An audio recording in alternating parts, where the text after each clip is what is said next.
What's up, everybody? Tournicon Possibilities here, back again. Well, back again to finally continue my Black Clover X Fairy Tale What If. What if the 100-year quest took place in the Clover Kingdom?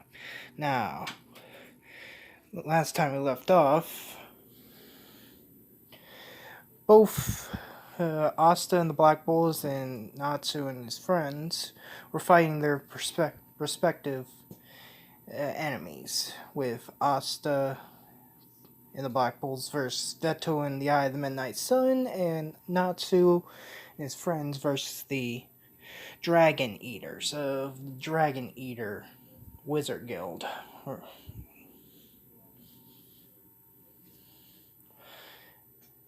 And both of them won their fights. Which, yeah, that was pretty much it. But, along with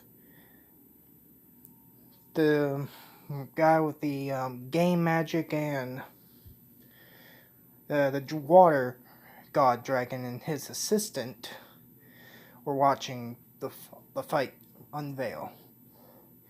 That's pretty much it for, well, after they got done, the water dragon god told, well, the groups that aren't severely wounded, that includes Yami and Natsu and his friends, some shocking revelation. That's pretty much it for the recap. Let's get to the video, starting now. Now, as we left off, the water god dragon was telling the group that his magic was taken from him, which shocked Yami and Natsu and his friends, thinking, what could steal the magic of, well, the water god dragon? As they're looking at him confused and freaked out, Yami, the water god dragon, says it was stolen by someone known as the White Mage. As he tells this, Urza pipes up saying the brains of the group from Fairy Tale, meaning Urza and somewhat Gray, speak up, saying that they heard rumors of this mage, but never actually knew if it was true or not. But as they're thinking over and processing this information, the water god dragon starts to feel ill and hear a voice in his head. Now, we're going to shift our perspective to somewhere else. Back in Fiore, well, more specifically, Fairy Tale, they're recruiting some they're welcoming members who just joined Fairy Tale. More specifically, I forgot her name. I gotta look it up later. I forgot her name again. But yeah, it's a lady who keeps a young lady who says that she only joined Fairy Tale so she can meet Natsu. Dragneel, the one who saved her about a year ago, or something like that, saying that she wants to confess to him. Acting like Juvia, when Gray's around, pretty much. Which, actually, when the guild hears this, they're just questioning her life choices, going off when she told them that she wished to see Natsu. But the one who not questioning her life choices, but questioning what's her motive, is Gagio and Julia. Now, if you read or watched this YouTuber's videos on each chapter of the 100-year quest, which I'm actually no, I'm not gonna do that. But yeah, I don't know, but that person uploaded different chapters of it. They recorded how each one played out. Now I lost my train of thought, but yeah, but essentially, time passed. Both Juvia and Godjiel staked out, observing her because they don't trust her. That now we shift our perspective again, and we see Jalal looking for trails, asking questions about a certain girl, saying that he's looking for the White Mage. As he shows the picture to the Sabretooth Guild, it's the same girl who just joined Fairy Tail. Yeah, as a few more days pass, the stakeout doesn't seem very plentiful, and they leave, but right as they left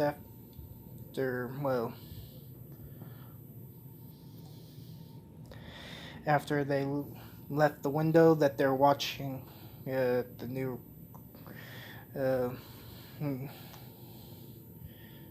I think his name's Toka, or no, yeah, I'll look it up later. It started with a T, I remember that much. But as they left, they see the girl having we see the girl have a cat tail. But that's all. Then another couple hours passed. It's raining, and we see Jalal back in. I forgot the name of the town Fairy Tail was in. Damn it, it's been so long. I've forgotten quite a few things, but the name of the town doesn't really matter per se. But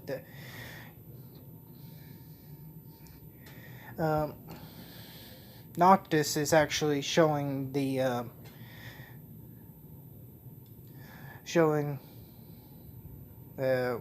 what's her name around, and actually some things happened. Noctis appeared and he ran into her. Messed up again. Yeah, it's been so long since I was on that chapter. I forgot a good bit of what happened during what she did exactly before. Well, I don't want to spoil yet, but yeah. Jalal confronted her, and she acted like she has nothing to do with it. Doesn't even know what he's talking about. After another hour, while that was happening,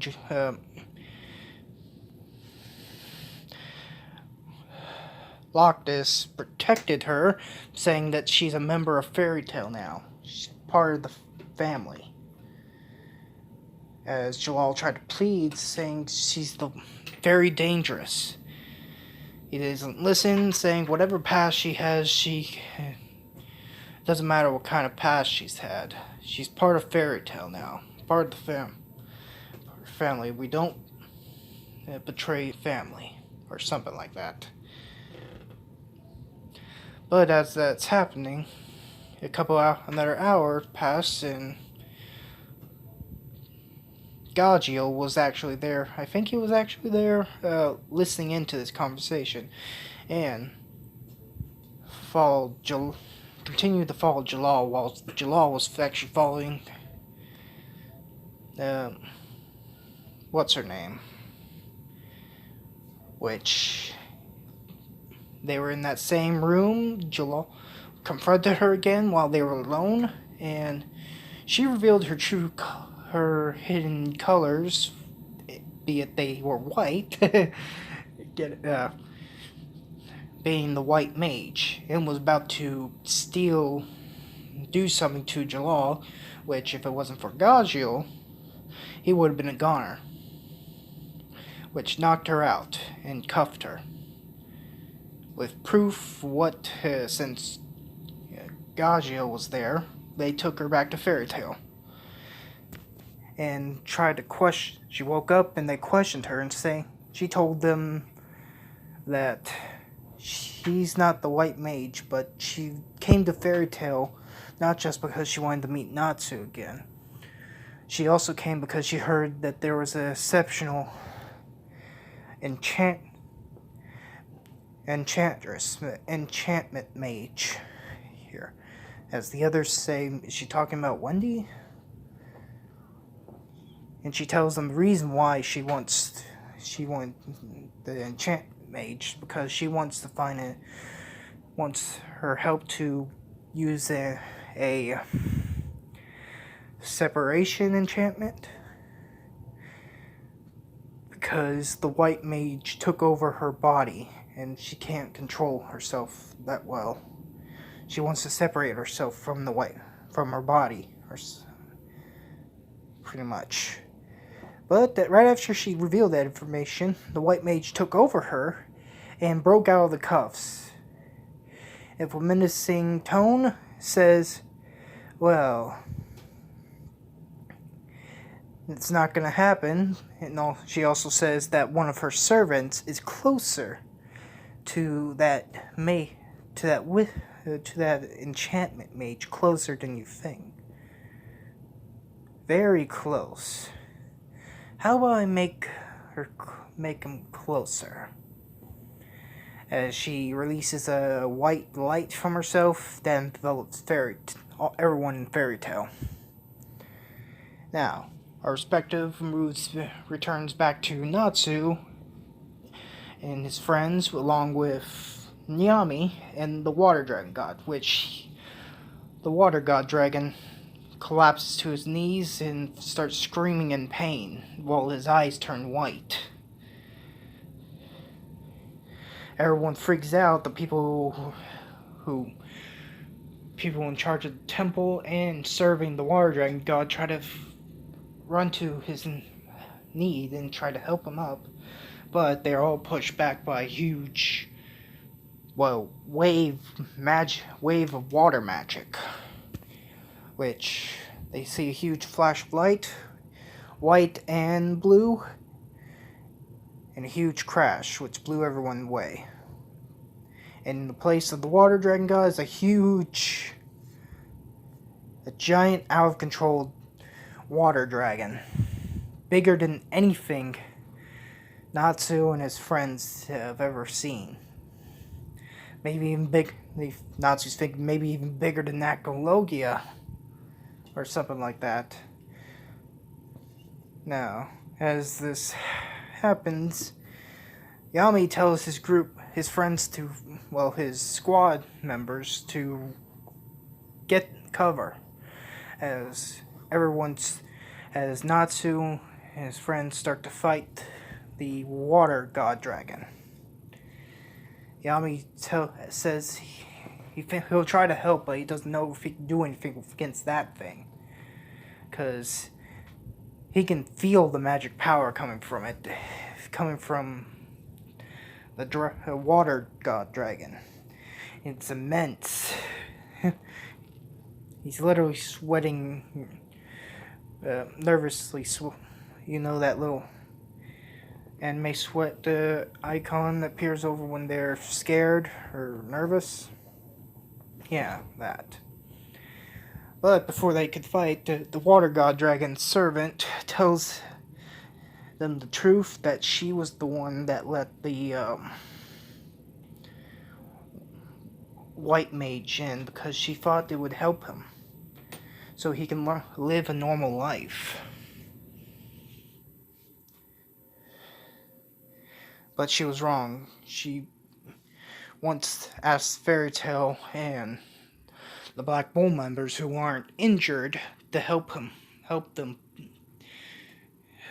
save the water god dragon. So, yeah. After that, that heartwarming speech, they go off to fight the water god dragon. As he's destroying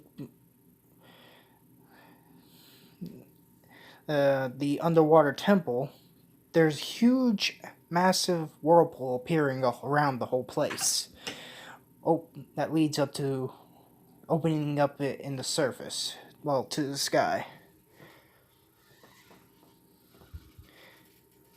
Natsu and the group are just amazed on how much control, power it takes to just do that.